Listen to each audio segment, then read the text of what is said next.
How many of you regularly do some type of meditation? Whoa. Okay. How many of you are not at all familiar with Bhagavad Gita? Okay.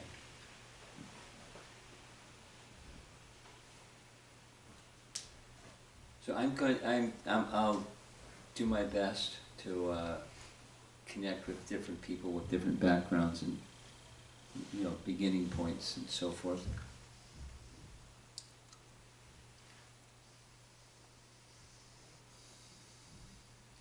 Something that everybody wants is we want to be happy.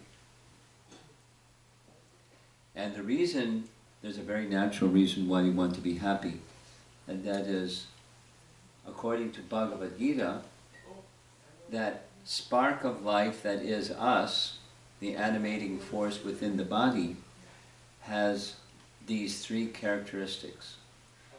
Satchit and Ananda, eternality, knowledge, and Ananda means we're happy, bliss, spiritual happiness.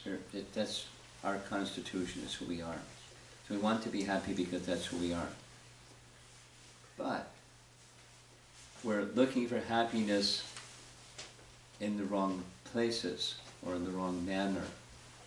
So we'll be discussing this, and that's one of the causes for depression. I mean, it doesn't start with depression, it starts with you're frustrated. So when expectations don't match reality, it's a recipe for frustration. You feel a negative emotion that didn't match my expectation. And it keeps going and going and going, and it can lead to depression.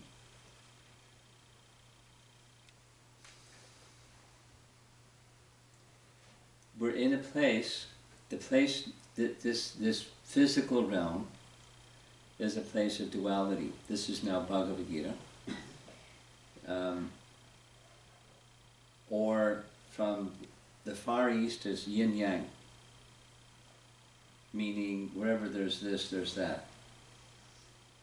It's now nighttime, and then wait a while, and it becomes daytime. Or it's winter time, wait a while, it becomes summertime. Or it's dry and it's wet and it's happy and it's sad and it's pleasure and it's pain and it's... Wherever there's this, there's that, because it's the nature of the place.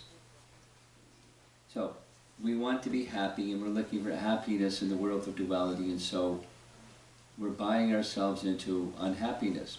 It's just part of the happiness purchase in the world of duality. So we don't want the unhappiness. We don't want the unpleasant experiences. So there's two principles. Manage your expectations better that matches reality, and look for happiness by elevation of consciousness to a place that's beyond duality. That's very reasonable. And there is such a place. And that's what meditation does. And then, so then there's a line, and then there's, managing or overcoming the negative emotion. So this is one category of negative emotion. It's depression. It's kind of like an extreme degree of negative emotion. Somebody that didn't manage their negative experiences and the negative emotions that came from those negative experiences very well, and it kind of snowballed and got into a depression stage, like an avalanche from a little piece of snow that falls from the mountaintop.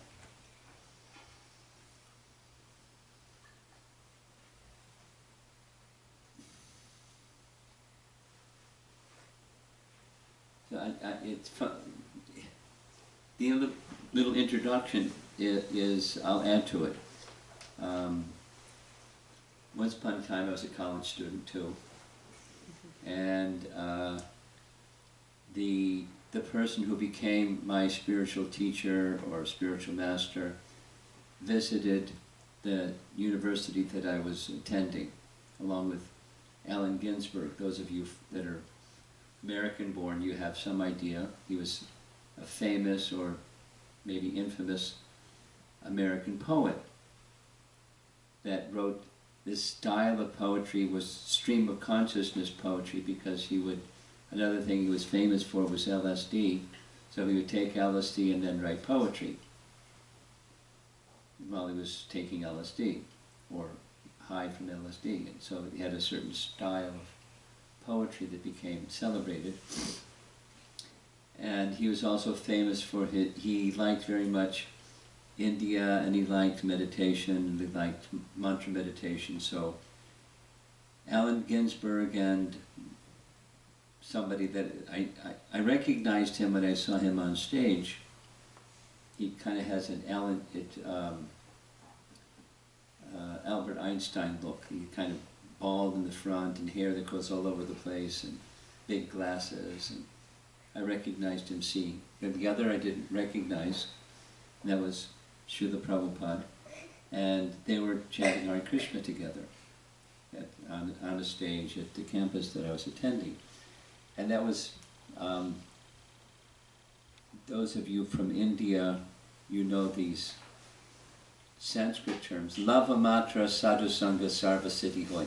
Just a lava matra, even a short, less than a moment's association with sadhu is sufficient to sarva siddhi, can bring all perfection. So my life changed just from that experience. And since that time, I've been not only interacting with college students, because I received something I wanted to give back, that something that I had received. And so I have been visiting colleges for a good number of years, this being one of them. Too bad it's spring break.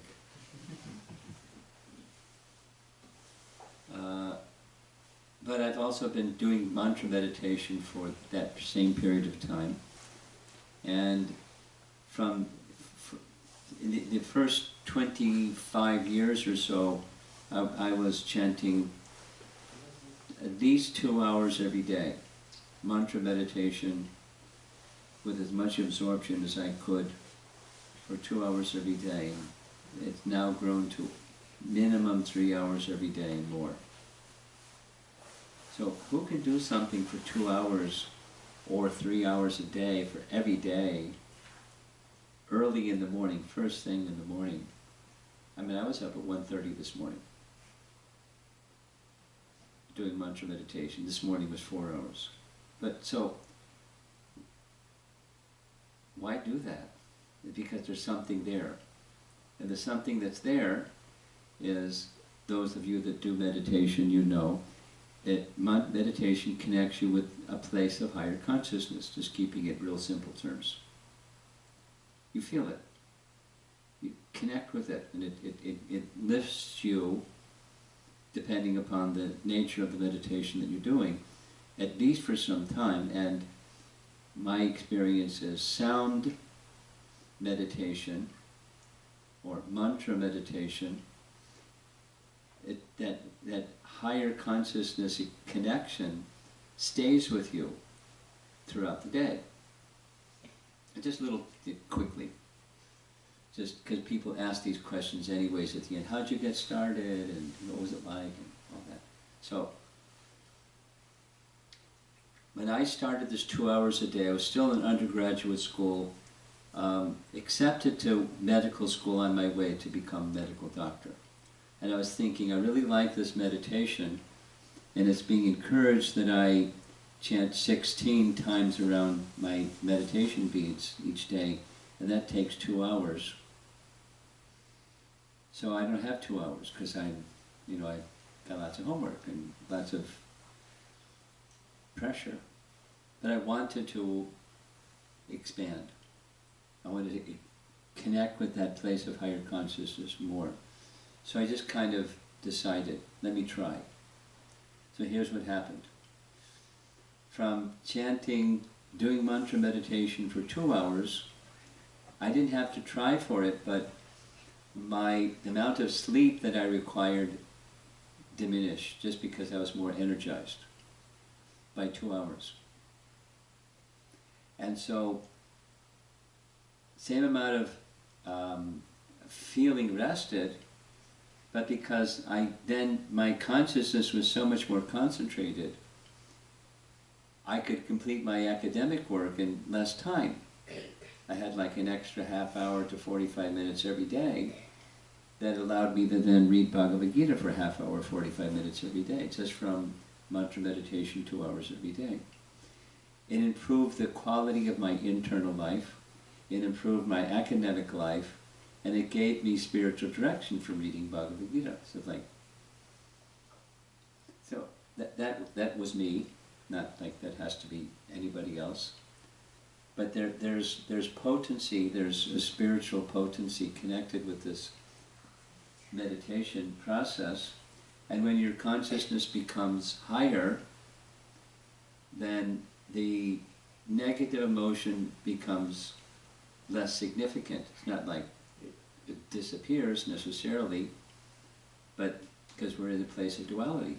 Sometimes it's night and sometimes it's day. In Boston it's cold in the winter, and in summer it's nice.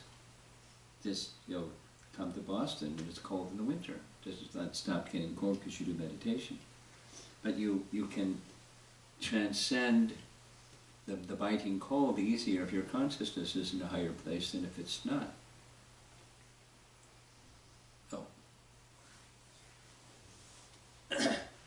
Bhagavad Gita teaches the same thing. He gives this nice metaphor of a lotus. Water lilies grow on the surface of the water, but a lotus grows above the surface of the water, and the flower sprouts above the surface of the water.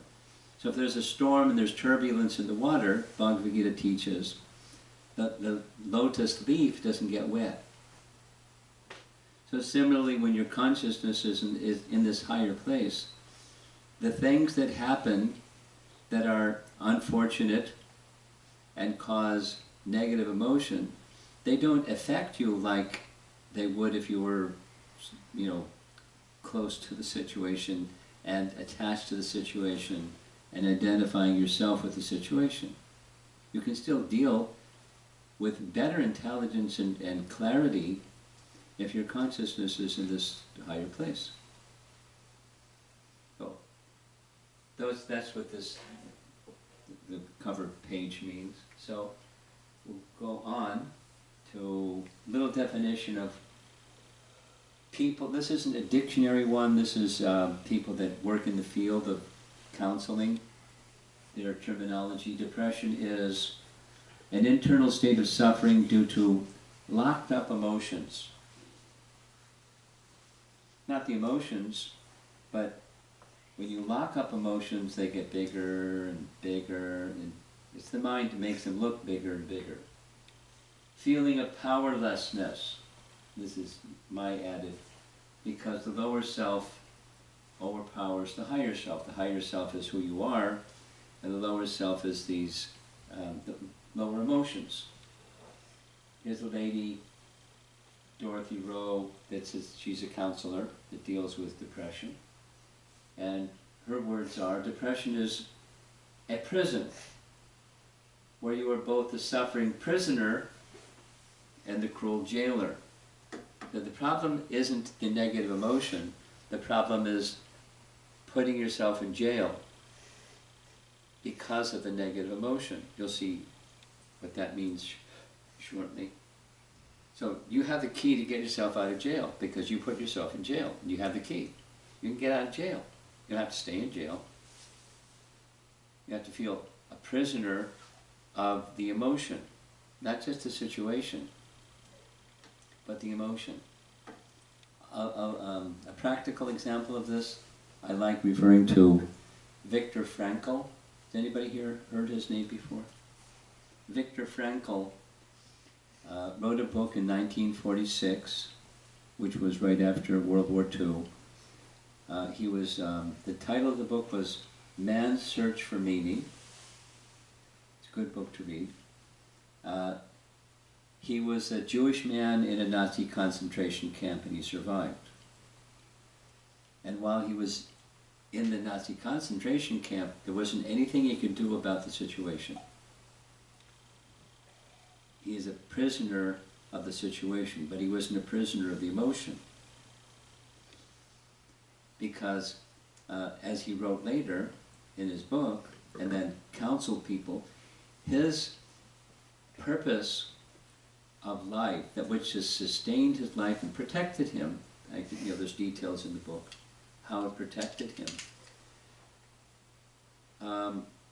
His purpose was, when I'm on the other side of this experience, I want to be able to help people who also feel trapped by some experience of life that they have nothing they can do about, and there's negative emotion connected to that experience there's nothing they can do about, to get on the other side of the negative emotion. Because he was a psychiatrist by profession. He wrote many very insightful things. That's why it's a popular book. It's been reprinted 19 times. And it's really skinny, so it's really easy to read, and it's very well written. But he was in a concentration camp, but he wasn't a suffering prisoner of his emotions. Because he, in his words, what man needs is not release from circumstances outside of their control at any cost. What man needs rather is a purpose awaiting them to be fulfilled. So if you have a goal of your life, like you're a student, so you have a career, but not just a career, so you get a degree, so you can get the job, so you can get the money, so you can get a house and get a family and have kids and have grandkids and die. And that's it. That's the mission. I mean, doesn't mean don't do those things, but a higher mission, you're making sacrifices to do the college thing, and that has a purpose also. The career thing, and it has purpose, some sense of your nature and something that matches your nature, etc., etc. Those are expectations, and sometimes those expectations don't match reality. And then there's some negative emotions, and then how do you manage those negative emotions? So, what's a purpose? What's your mission in life? Or, who are you, really?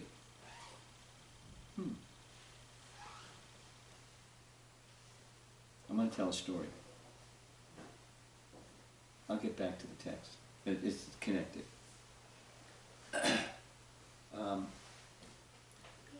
One of the places that I have been visiting for the past 10 years, is China. I'm not going to China anytime soon until they take care of the virus problem. But once when I was in China, I was invited to go to Chengdu. I never heard of Chengdu before, but I knew somebody that had studied Bhagavad Gita. They were now a Bhagavad Gita teacher, and their employment was they worked in a yoga studio as a yoga instructor. So the owner of the yoga studio knew that her staff member, the instructor, and so that staff member was giving Bhagavad Gita classes to all the staff members, 50 people. It's a big, operation. So, short, the yoga studio owner wanted to meet me. They wanted me to come and give classes to their staff, not their clients, but their staff. 50 people in a room. And it chosen topics out of a long list, and there's details and details. So somehow my guess is in her early 40s or mid 40s age, very accomplished lady, very bright, very sensitive, socially sensitive, and so we connected nicely just from the course of exchanging with her staff members. So she wanted to have a private discussion.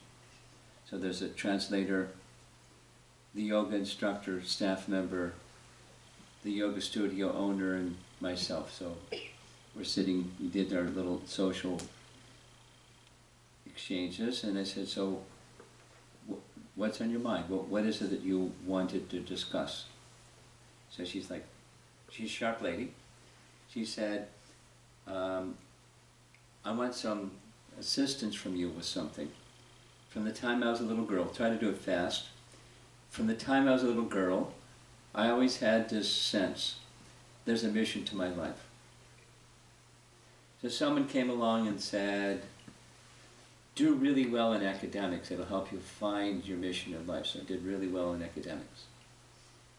And at a certain point, a little light went on and it said, that's not my mission in life, is to do well in academics.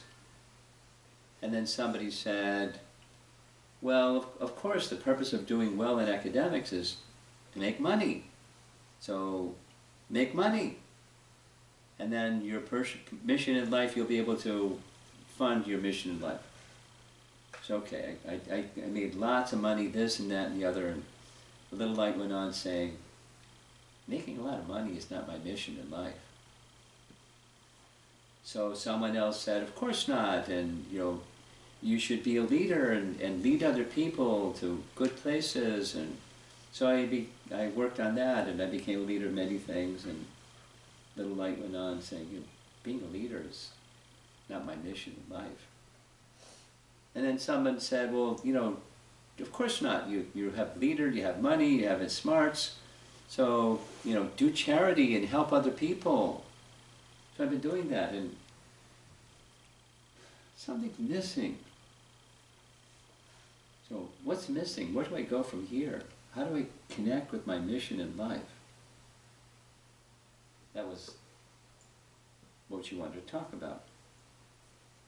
So I was like, whoa, because she's a very accomplished, sharp, capable lady. And so I complimented her in different ways, which were,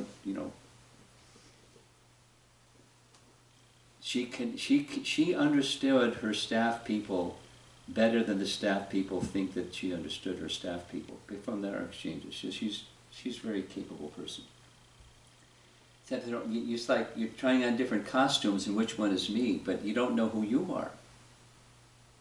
So if you want to know your mission in life, it's a starting point, it's not an ending point, but you have to know who you are. And your staff member over here, she knows Bhagavad Gita. Study carefully Bhagavad Gita with her, and you'll find out the answer to that question. Who are you? And then you'll have a much better sense of what your mission in life is. And there's more steps that come after that, but start with that. She said, you're right. So I've been in touch with her since then, and she's reading Bhagavad Gita. She's making lots of money, she's leading people, she's doing charitable stuff, she's doing all those gifts that she's endowed with. And she's on this little slow progress of understanding who she really is. And it has everything to do with our topic of depression, because if people don't know who they are and they want happiness, then they're going to look for happiness in something that they're not, and it's not going to be happiness, and so it'll be frustration, and it continue, it becomes depression. You have to know who you are if you want to overcome stuff like this. So here's a couple of examples. This isn't an exhaustive list, but again, this is from people that work in this profession. There's expectations from ourselves. Note its focus is here on expectations that don't get met. Nothing is going right in my life, I'm a failure, life is hopeless. Depression. Due to expectations that are unrealistic about oneself, or expectations from others. Nobody cares, I'm lonely, everybody else has such wonderful lives, etc.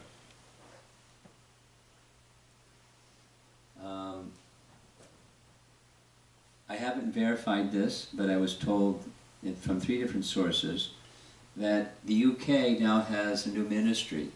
It's called the Ministry of Loneliness. When I was younger, there was a Beatles song about loneliness. Maybe you know the song.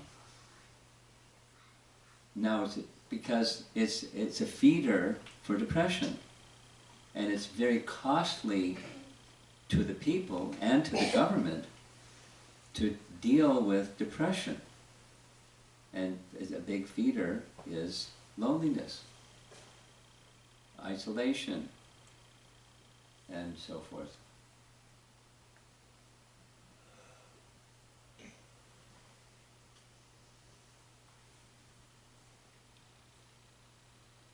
What are some of the causes of those feelings of depression?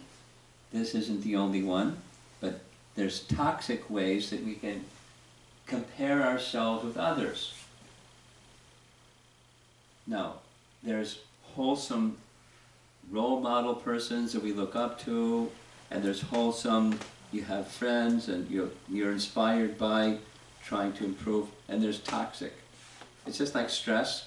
The language of the stress management people is there's good stress, eustress, E-U, S-T-R-E-S-S, eustress. That's good. Little stress, it helps you perform better. You know, like in school, because this is a university. If you don't have any goals for yourself, and it's like yoga. You don't just do what's comfortable. You a little bit, not too much. Too much, you can hurt yourself. But a little bit, and you hold it, and then you relax, and then a little bit. So like, that's yoga, or that's, eustress, or it's good to have, some trying to do better and some standards to help you see, yeah, you can do better. And then it becomes toxic. It can become very toxic. And in our world today, that's toxicity is big. And then there's always somebody that does better than you, and then you feel, I'm not good enough, and those kinds of feelings. Some open discussion. With the assumption, comparing ourselves to others does take place. What are some of the ways that we compare ourselves to others specifically that's toxic? And then what's the consequence of that toxic kind of comparison?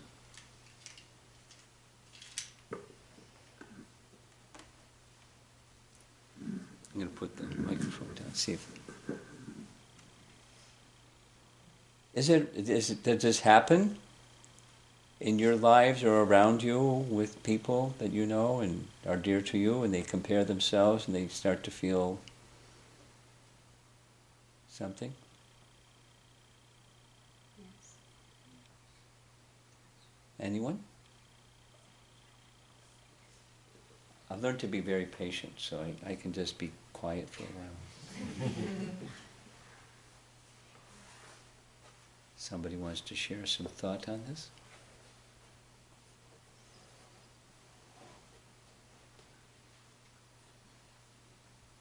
Yes. Okay, I see 2, 3 hands. So you first. I was doing an internship at a company, and there was another intern there. I thought she performed better than me, so I had inferiority complex. Although my manager said I'm doing very good, but for some reason whenever I see her, I used to lose confidence. And did that affect your performance, you think? I think it did. Yeah. For me, I have a business, and I have the social media, and I know other people that also have a business, and if I see, maybe they're successful, I'll feel like, well, maybe I'm not doing enough.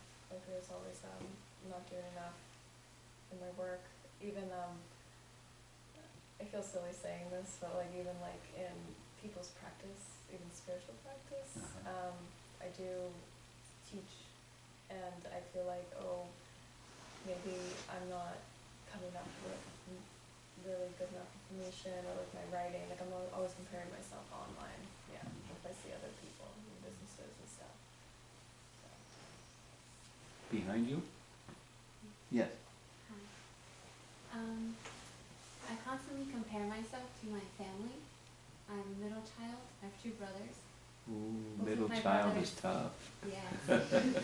My older brother got married a long time ago, had a house, and my younger brother is getting married next and going to buy a house. And my family's very traditional, and they're always asking me why I'm not married and why I don't have a house and a car.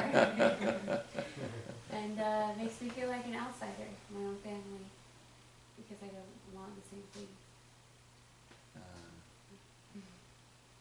Traditionally, the middle child is a tough spot. It looks a little different in different families, but traditionally. Okay. Okay. I'll say it again. Sometimes, like a role model is good. I want to be good, so I look to a role model and it helps me. There's probably some people that you turn to with your business that they know, I feel supported and connected, and I'll do better by having that relationship. So those are wholesome. And anyway, it's the toxic as opposed to the other kind that can lead to depression. Now, this is just a simple illustration meant to show we're all different. Somebody has some gift over here, and somebody else has a gift over there, and the one that's over there that has their gift looks at the one that has the gift that they don't have, and they think, oh, I don't have that gift. But we all have something. So this is Samadarshana in the language of Bhagavad Gita. We recognize differences, we respect differences, and there's some commonality amongst us. That's our true spiritual identity. The Bhagavad Gita message, there are some persons not familiar with Bhagavad Gita, but it's a treatise on consciousness through yoga systems, elevation of consciousness through yoga. This chapter 6 is specifically the meditation type, Dhyan Yoga, or Eightfold Yoga System. So here's the text, early in the chapter. One must deliver himself with the help of his mind and not degrade himself. The mind is the friend of the conditioned soul and his enemy as well. So it depends on how your mind is oriented. It can be very helpful, and it can be very detrimental. So the detrimental leads into the toxic side, and it becomes more toxic, more toxic, more toxic. So many people, when they get in the stage of depression, they want somebody to come along and pick them up. That is to say, they're feeling helpless, and they can't help themselves, so they need somebody to come along and help them, or like do it for them, which isn't really helping somebody as you do something for them. You help them get the strength and the conviction and the intelligence and determination to do. And I'll help you, I'll hold your hand, but you got to do. Any counselor knows that. Any good friend knows you can't just carry your friend. You have to help your friend be strong, be supportive. But the strength has to come from them, the effort has to come from them, and encourage and nourish all that. That's a good friend. There's a little story from the Puranic portion of the Vedas, and it's a story of determination. It's narrated in relation to Bhagavad Gita, chapter 6. And the story is a little sparrow, female. She laid her eggs near the ocean, not knowing that the tide was out, and when the tide came back in, the tide drew the eggs of the female sparrow into the sea. So the sparrow came back and demanded the sea return her eggs. The sea didn't respond. So she said, you give back my eggs and I'm going to dry you up with my beak. And beakful by beakful, she was trying to dry up the ocean, which was kind of silly. But the sparrow was very determined. She wanted her eggs back. So she kept doing, and the word went to Garuda. And Garuda heard the sparrow, so Garuda came and ordered the sea. You return this sparrow's eggs, or I'll dry you up. And sure enough, the sea returned the eggs. So that's a little story that's narrated in relation to this Bhagavad Gita message. Nishchayena means there has to be, to move from a stuck position, to become free from being stuck, to an unstuck position, from depression position to a wholesome position.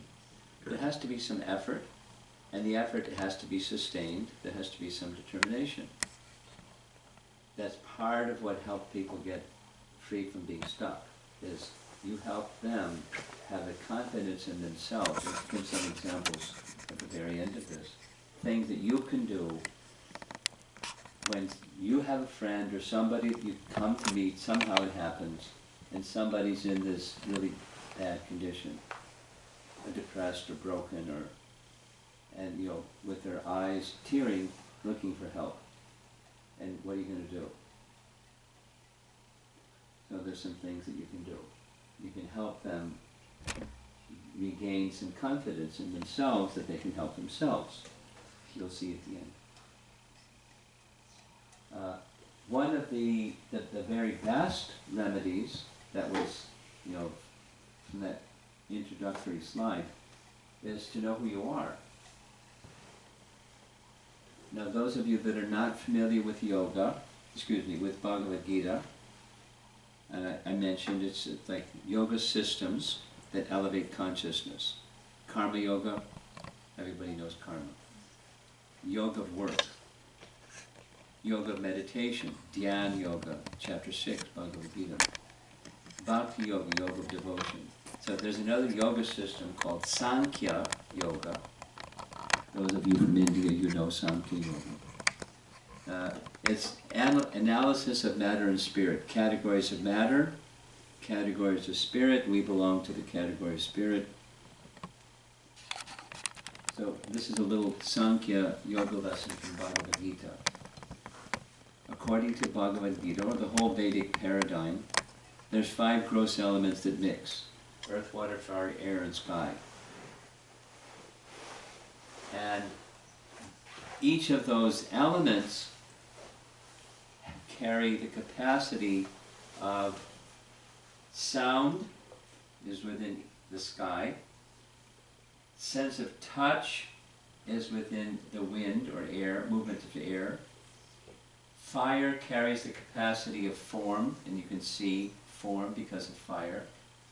Taste from water, and fragrance from the earth. Those are senses, and so sound, touch, form, taste, smell. That's the experience through the senses of the sense objects. And that information of experience goes to the mind. And the mind tries to get some order. What's the pattern here? I could give examples, but time doesn't permit. It's a very elaborate system. Then the intelligence discriminates this from that. That's an intelligence function. That's what you all are supposed to be doing in colleges, using your intelligence. And false ego, these are material energies, and above them is the soul, and above the soul is the Supreme Soul. So here is gross material. We may think this is who I am. Or subtle material. We think this is who I am. or the soul, that's who I am. So these, according to Bhagavad Gita, these are coverings. The gross and subtle are coverings. And inside the covering is who we really are. The eternal spark of life that doesn't come into being and go out of being, but is eternally existing, and transmigrates from one body to another body depending upon karma and the modes of nature, the qualities by which we do what we do. But we're the spiritual entity that's within. That's Bhagavad Gita. So some people live down here. They're identifying the self to be the senses and the perception of the senses, and what the happiness they're looking for is sense pleasure. Then there's other people that live in the world of ideas, and they're looking for mental pleasure. Or there's intellectuals, and they're looking for intellectual pleasure, identifying with the intelligence. Some people identify with the false ego. I can think of some people. I won't mention their names. His initial is DT. So, he enjoys egoistic pleasure. And now he's using these other faculties, but that's where the enjoyment rests. And as long as one is in these fields, it's in the material energy field. And there's not satisfaction. The satisfaction comes from this field, the spiritual side.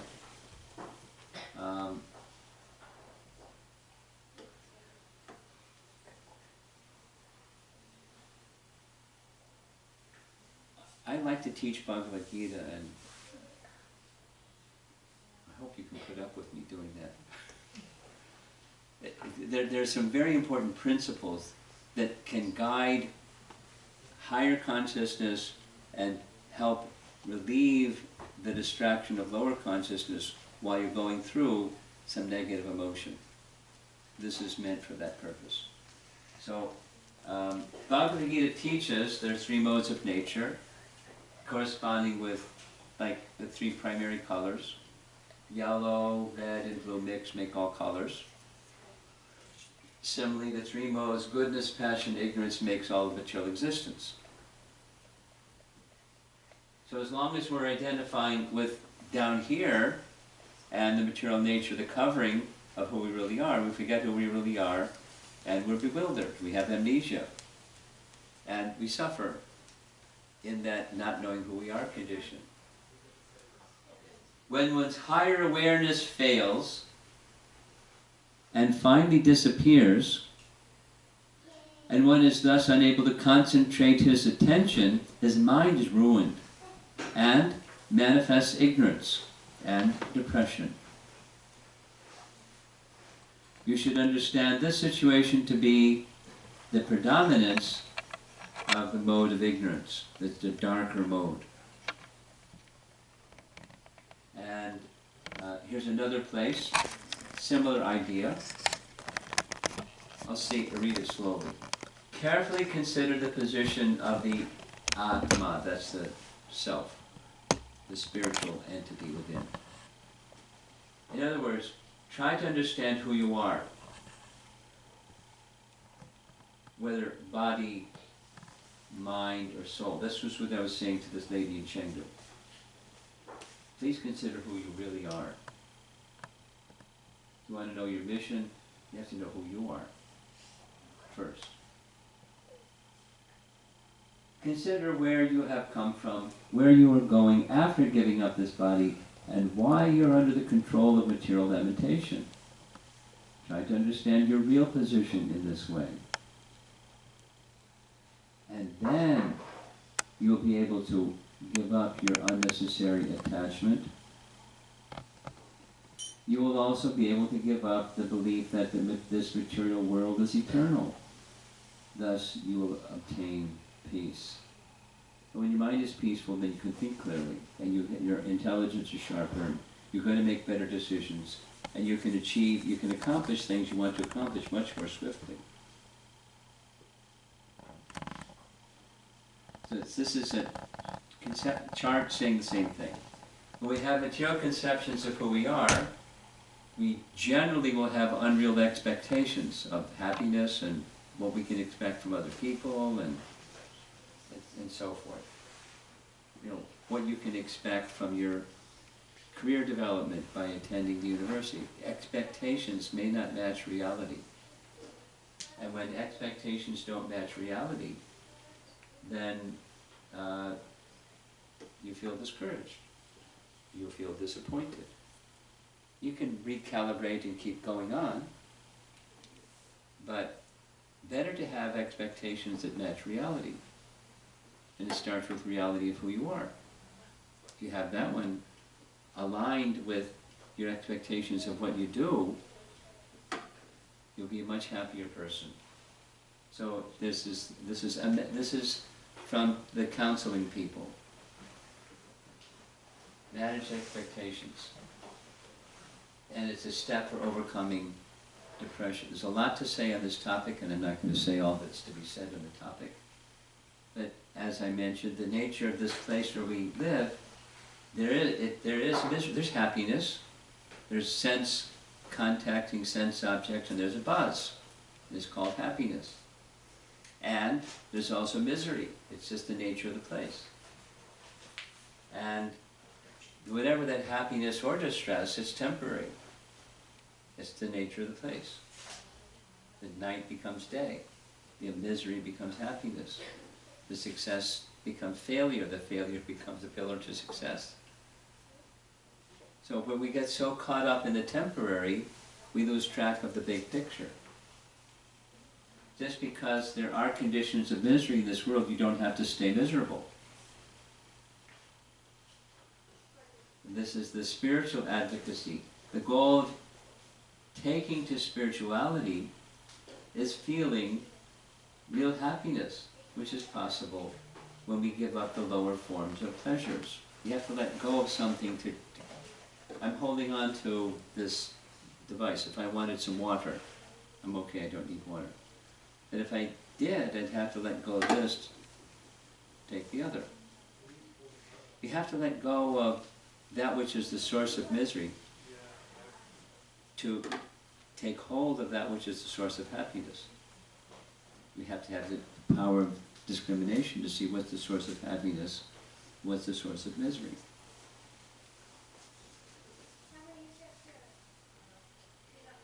Or live in the world but not of the world. Nice way of saying the same thing. This is a separate but related message. The mood of the person feeling depression is there's so many things they can't do, and they just take the T off and you can do. This is a Confucius saying, in other words. Our greatest glory is not in never falling, but in rising every time we fall. Having a clear sense of identity and mission and purpose of life, just like this lady from Chengdu. What's my mission in life? But if you don't know who you are, you just keep trying different costumes on, and it's not the right one. Because it's not who you are. And it's not who your mission in life is. So here's the little steps.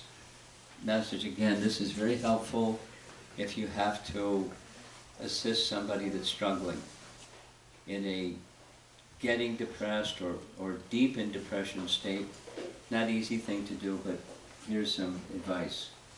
Advise them to take little steps that will help them trust themselves or yourself, and then to trust other people. Small steps, doing something that's going to be beneficial for you or beneficial for the other person. Like, ask them, so that I'm feeling down and feeling whatever way they're describing their feelings. So you express some empathy, and then you can ask them, here's one question. When have you felt good? What was it? What do you remember ever feeling? How long ago was it you felt good? What was that feeling like? What were some of the things that you were doing that made you feel happy? Or another way of asking the same question, similar, is what are the gifts that by the grace of God you've received? Or what are those things that give you energy? I like to sing, or I like to something. I like to draw. I like to. It's okay, great. Is it?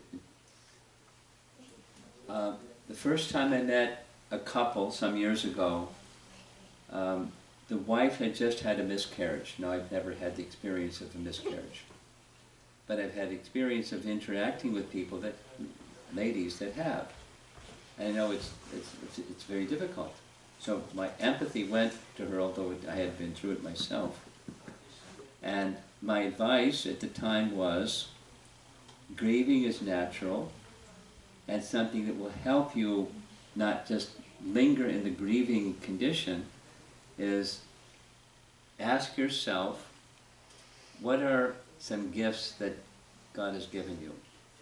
And I don't need an answer, you need the answer.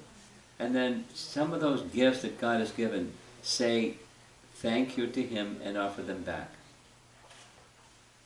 So she's a very sharp person. She said, I like to dance. She took classical dancing, an Indian young lady. She took classical Indian dance. I like to dance. I really get a lot of happiness from that. I had a really good dance teacher. I really had a great relationship with her. Okay. Get in touch with your dance teacher. Take some support from your dance teacher and do some of it. Not like you have to make a profession of it. But get her support and do some of it, perhaps. And then she started thinking, well, I also took some classical voice classes, and so her mind started going to, positive energy stuff. She didn't do either of those. She did something else, but it helped her get beyond the grief period into positive energy space. And I still remember it. That was so many years ago, and she still remembers it. And it's a good lesson when you have. This was a couple I had never met before, and sometimes it happens. You meet people that are in this that life just hit them in the jaw, and it hurts. Now, what are you going to do? And they share that with you. Empathy about what happened and the pain they feel, and then what else are you going to do? So here's some things that you can do. And if you want to do something, don't make a commitment to yourself to do something that's not realistic, because then you'll feel, you're a failure again because you didn't do what you promised yourself you would do. Little steps and mantra meditation, a little bit every day, is also something that's very helpful. Very helpful. Big topic, not time for it, but this is a counseling because people that are in a mood of depression, they're feeling this big hole inside, or there's deficiency or shortcomings in them that it just makes them always going to be a failure, etc., etc. How to deal with it? Here's a Vedic wisdom teaching. Some of you may know of the Upanishads. This is the invocation of Ishopanishad, which I'm not going to read because of time. But it says, that which is the source of everything is complete, and what comes from that which is the source of everything is also complete. So we're also complete. But if we have feelings of incompleteness, that's due to our incomplete knowledge of the complete whole. So if you're feeling, or others may be feeling some incompleteness, it's really good to find association of someone who doesn't have that feeling, someone who is knowledgeable of the complete whole, the big picture. That which is the source of everything is the complete whole. And those that have that connection, their association will help you with your feelings of incompleteness or another person. Sadhu Sangha in Sanskrit. Then that's this picture. When, yeah, by elevation of consciousness, we'll experience spiritual pleasure. And when you're feeling spiritual pleasure, that energy energizes the rest in a very natural way. Or in the language of Bhagavad Gita, when you're experiencing happiness within, even the greatest calamity you can pass through very easily. What to speak of a blip on the screen, something that's an unpleasant experience. Someone says something harsh to you or something. Last, this is a painting of Bhagavad Gita's being spoken by Krishna to Arjuna. The scene is a battlefield. It was very distressful for Arjuna, but by hearing the science of yoga in Bhagavad Gita, he overcame those feelings. Here's Arjuna, great hero and warrior. But he says to Krishna, better for me if the sons of Dhritarashtra were to kill me. Unarmed and unresisting on the battlefield, Arjuna cast aside his bow and arrows, sat down on the chariot, his mind overwhelmed with grief. Seeing Arjuna with his mind depressed, his eyes full of tears, Krishna spoke. And so the message of Bhagavad Gita, if you read it carefully, you may end up in the same position as Arjuna, where my illusion is now gone, I regained my memory by your mercy. I am now firm and free from doubt and am prepared to act according to your instructions. So wisdom literature can help you overcome forgetfulness of yourself, and with that forgetfulness of self, unpleasant emotions that you don't know how to handle. Mantra meditation is very, very powerful spiritual activity that will also give support to the same end. This image is just meant to show light at the end of the tunnel. You may be passing through, or somebody you know is passing through a dark patch, and it's troublesome and worrisome and hard to see light, but there's light, and continue on that path towards the light. It gets brighter and brighter, and mantra meditation will help you overcome all negative emotion, including depression. So that's it for me. See if there's some discussion. I don't think I need a microphone for this. The food is good?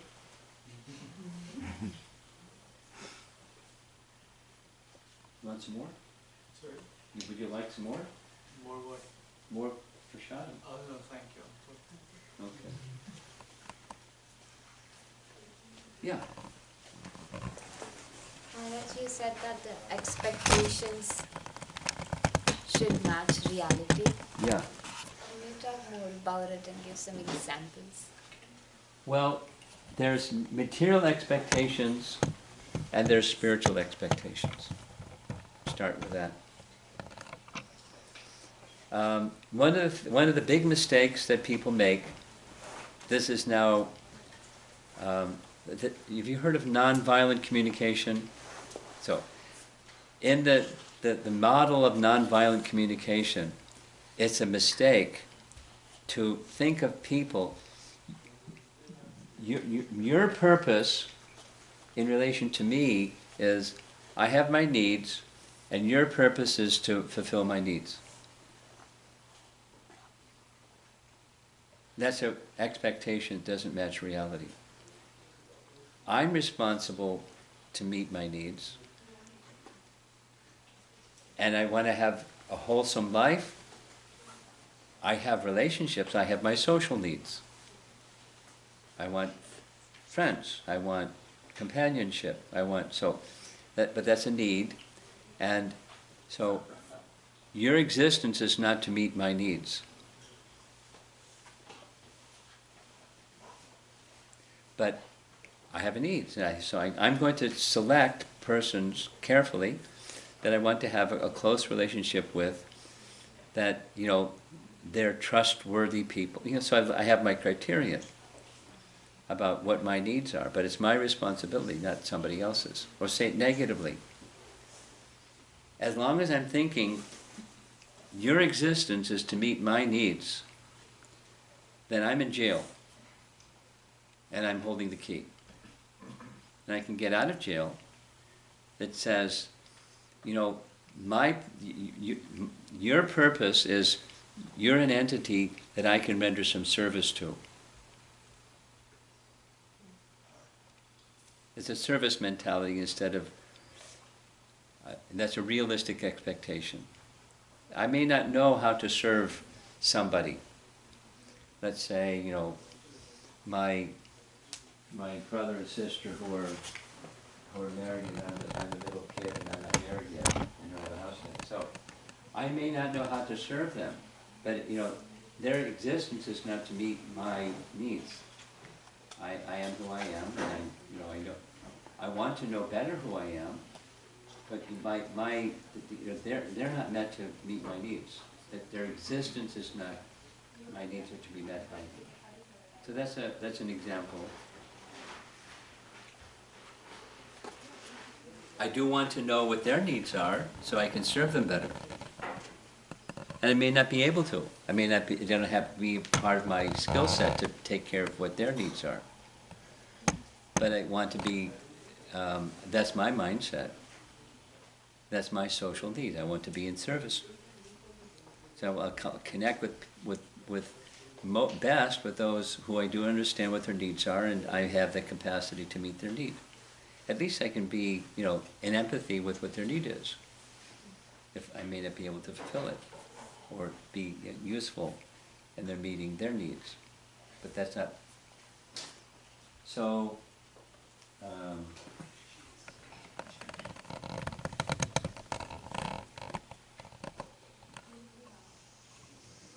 a spiritual expectation is, this is me speaking, Krishna is very kind. That I can count on. Now, how that kindness will come, I may not understand. It may not be the way that I would do kindness, because I'm not, you know, a perfect person. But that for sure. So, like, here's a visual. A microscopic picture of embroidery. It has pictures of threads of different colors going in all kinds of different directions, and it looks just like chaos. But you take out the microscopic and step back, and it's like very beautiful. Embroidery is very beautiful when it's all done. And this fits in with that.